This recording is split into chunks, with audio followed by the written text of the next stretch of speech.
नमस्कार, मैं हूं शिखरदीप और आप देख रहे हैं जीवन 24। हथीन विधानसभा से भाजपा नेता और जिला उपाध्यक्ष रविंदर सहरावत से विधानसभा चुनाव को लेकर खास बातचीत की हमारे संवाददाता दिनेश सहरावत ने। तो आप भी देखिए क्या खास बातचीत हुई दोनों के बीच। नमस्कार, मैं हूं दिनेश कुमार। आप देख रहे हैं जीवीएन 24। खास मुलाकात में आज हमारे साथ हैं हथीन विधानसभा से भाजपा के नेता और जिला उपाध्यक्ष रविंदर सहरावत, जो फिलहाल मौजूदा गांव के सरपंच के प्रतिनिधि भी हैं और इनके पिताजी गांव के सरपंच पहले रह चुके हैं और फिलहाल इनके पिताजी हैं जो शहराम जी, वो सहरावत पाल के प्रधान भी हैं। इनकी किस तरह की तैयारी है, भाजपा में रहकर वो तैयारी कर रहे हैं, टिकट मांग रहे हैं, हथीन विधानसभा चुनाव लड़ना चाहते हैं, किस तरह की तैयारी चल रही है आपकी? स्वागत करते हैं आपका इसमें। धन्यवाद दिनेश भाई। सबसे पहले तो मैं आपका अपने हथीन विधानसभा क्षेत्र में पधारने पर स्वागत करता हूँ, अभिनंदन करता हूँ। और जहाँ तक तैयारी की बात है तो हम लोग भी लगे हुए हैं चीज़ों को अपना सिंक्रोनाइज करने में।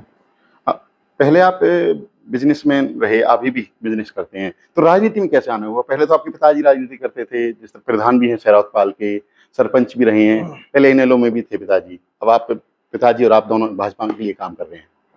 जी बिल्कुल दिनेश भाई, मेरा सेल्फ एम्प्लॉयड काम है, मेरा खुद का बिजनेस है, ऑल ओवर इंडिया में है। तो कहीं न कहीं ये बिजनेस करते-करते माइंड में किया है कि हमें कुछ अलग हटके भी करना चाहिए, अपनी क्षेत्र की जनता के लिए भी कुछ काम अच्छे करने चाहिए। तो इन्हीं सब चीज़ों को प्रेरणा लेकर के हम लोग राजनीति में चल रहे हैं। हाँ, क्या लगा ऐसा कि हथीन का विकास होना चाहिए, इसलिए आप राजनीति में आए? जिस तरह से दूसरे विधानसभा का विकास हुआ, ऐसा हथीन कहीं न कहीं पिछड़ा हुआ देखा जाता है। आपको लगता है कभी इलाके में घूमते हैं, कुछ नहीं, ये सड़कों की समस्या हो या फिर पानी पीने के पानी की समस्या हो या फिर स्कूल, कॉलेज, अस्पताल की ऐसी दिक्कतें दिखती हैं कि? नहीं, ये बिल्कुल सही बात है दिनेश भाई आपकी। हमारी जो विधानसभा है वो कहीं न कहीं हथीन विधानसभा पिछड़ी विधानसभा में आती है। तो हमारे यहाँ पे ना अभी भी बहुत सारे ऐसे कार्य हैं जो भी कराने बाकी हैं। बेसिकली अगर हम सबसे बड़ा कार्य देखें तो हम सब एक किसान परिवार से बिलॉन्ग करते हैं। अगर आप हमारे यहाँ पे भी सिंचाई के क्षेत्र में देखें तो बहुत सारे कार्य करने भी सिंचाई के क्षेत्र में बाकी हैं। क्योंकि हमारा जो पूरा हथीन विधानसभा है वो कहीं न कहीं कृषि पर आधारित है। तो उसमें अभी भी बहुत सारे ऐसे काम हैं जो सिंचाई का कार्य अगर सुचारू रूप से चलेगा तो कहीं न कहीं हमारे किसानों की जो उन्नति। कई गाँवों में सेम की समस्या भी है, पानी भरा रहता है, खेती नहीं हो पाती। और किस तरह की आप अगर मौका मिला तो किस तरह से कामकाज करना चाहते हो इलाके में? देखिए, सेम की समस्या पर हमारी सरकार ने, अगर मैं भी इस प्रेज़ेंट कार्यकाल की बात करूँ तो काफ़ी हद तक उन्होंने कंट्रोल ट्यूबवेल पाया लगाए हैं, है। पानी ट्यूबवेल निकासी लगाए हैं। हमारे जो क्षेत्रीय विधायक हैं प्रवीण डागर जी, उन्होंने भी इस पे काम किया है। माननीय मंत्री कृष्णपाल गुर्जर जी ने भी किया है। तो सेम की समस्या पर तो काफ़ी हद तक उन्होंने कंट्रोल लाया। बाकी अभी जो कुछ क्षेत्र ऐसे हैं जहाँ अभी भी काम होना बाकी है, तो उस पे हमारी सरकार अभी भी काम कर रही है और उनको निश्चित रूप से बहुत जल्दी उन सब चीज़ों का समाधान किया जाएगा। लोगों को किस तरह की समस्याएं लेकर आपके पास आते हैं? आप उसका समाधान कहाँ-कहाँ किस तरह से कराते हैं? देखिए, लोगों की बहुत सारी समस्याएँ होती हैं, जैसे किसी के पेंशन को लेकर के है, किसी की फैमिली आईडी को लेकर के है, किसी का कोई मानो कोई आपसी भाईचारे में कोई झगड़ा हो गया, उनको कॉम्प्रोमाइज़िंग करवाना है। बहुत सारी ऐसी समस्याएँ हैं ज़िंदगी में जो आती रहती हैं, जो हमारे दैनिक दिनचर्या के जो सुचारू काम हैं, वो सब होते रहते हैं। हाँ, बात करें जिस तरह से चुनाव की और टिकट की। पहले देखा गया कि जो है डागरपाल को टिकट भाजपा ने दी, पिछले चुनाव में प्रवीण डागर विधायक हैं। इससे पहले इनेलो ने टिकट केर सिंह रावत को दी, वो विधायक बने, उससे पहले भी। तो लंबे समय से सहरावत पाल को टिकट नहीं मिली है। तो क्या नहीं लगता कि अब सहरावत पाल का नंबर है? आपके पिताजी प्रधान भी हैं इस पाल के। दिनेश भाई, बिल्कुल हमारा जो हथीन विधानसभा क्षेत्र है, इसमें क्या है कि एक पायल कॉम्बिनेशन चलता है। सबसे पहले जब जब समर्थन भी देती हैं पालें समर्थन आपस भी में। देती हैं आपस में। हम लोग अगर बात करेंगे तो जैसे कि हमारा तीनों पायलों का आपस में कॉम्बिनेशन डागर, रावत और सहरावत, सहरावत। मोटा-मोटी जहाँ तीनों पाल मिल जाती हैं, तीनों वहाँ पायल जीत मिल मिलती जाती है, है। वहाँ पर जीत सुनिश्चित हो जाती हाँ, है। हाँ।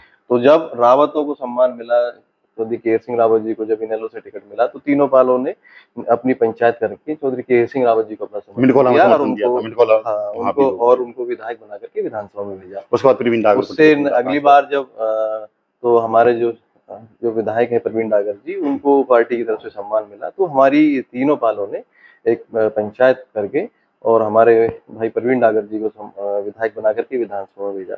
जब हमारे भाई प्रवीण डागर जी को ये सम्मान मिला था तो हमारे सहरावतों के बड़े गाँव त्रिवेणी धाम पर गहलोत में एक बड़ी पंचायत का आयोजन हुआ था। तो उस पंचायत में ये निर्णय हुआ था कि भई देखिए, जब हमारी जो फाइल है इनका सबका आपस में कॉम्बिनेशन है। हम्म। जब रावतों को सम्मान मिलता है तो डागर और हाँ, सम्मान सहरावत देते हैं। मिलके रावतों को साथ डागरों देते को हैं। मिलता तो सहरावत। डागरों को मिलता है तो रावत और सहरावत मिलके डागर को देते हैं। तो कहीं ना कहीं इस बार ये है कि हमारे सहरावतों का भी नंबर है। और ये बात जब पहले जब पंचायत हो रही थी तो पंचायत में त्रिवेणी धाम पर हमारे सहरावत पाल की क्या तरफ से बात तय रखी हुई गई। थी उस टाइम पे? उस टाइम पर ये बात तय हुई थी कि भाई आपकी बार डागरों को सम्मान मिला है तो हमारी दोनों फाइल मिलकर के रावत और सहरावत डागरों का पूरा सम्मान करेंगे, कहीं ना कहीं उनका इलेक्शन में पूरा साथ देंगे।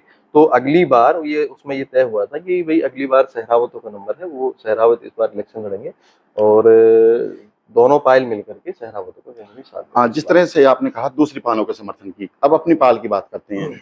जैसे आपके पिताजी जो सहरावत पाल के प्रधान हैं, जी जी इसी तरह से जो पूर्व विधायक हेमराज के बेटे भी टिकट मांग रहे हैं, जी क्या लगता है पालों पूरे सहरावत पाल को इकट्ठा कर पाएंगे आपके पिताजी आपके समर्थन के लिए? उसके बाद आगे टिकट की मांगने निकलेंगे भाजपा की?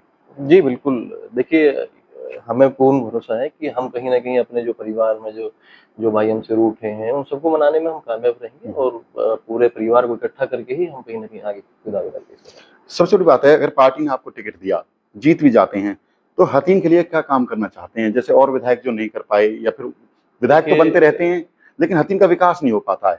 शिक्षा की बात करें, स्वास्थ्य सुविधाओं की बात करें, सड़कें, बिजली, पानी, ये समस्याएं अब आज भी बरकरार हैं। एक्चुअली में दिनेश भाई, एक तो समस्याएँ क्या हैं कि दैनिक दिनचर्या के हिसाब से जनरेट होती रहती है। अभी के लिए बस इतना ही। ऐसी तमाम खबरों के लिए बने रहे हमारे साथ और देखते रहें GVN 24।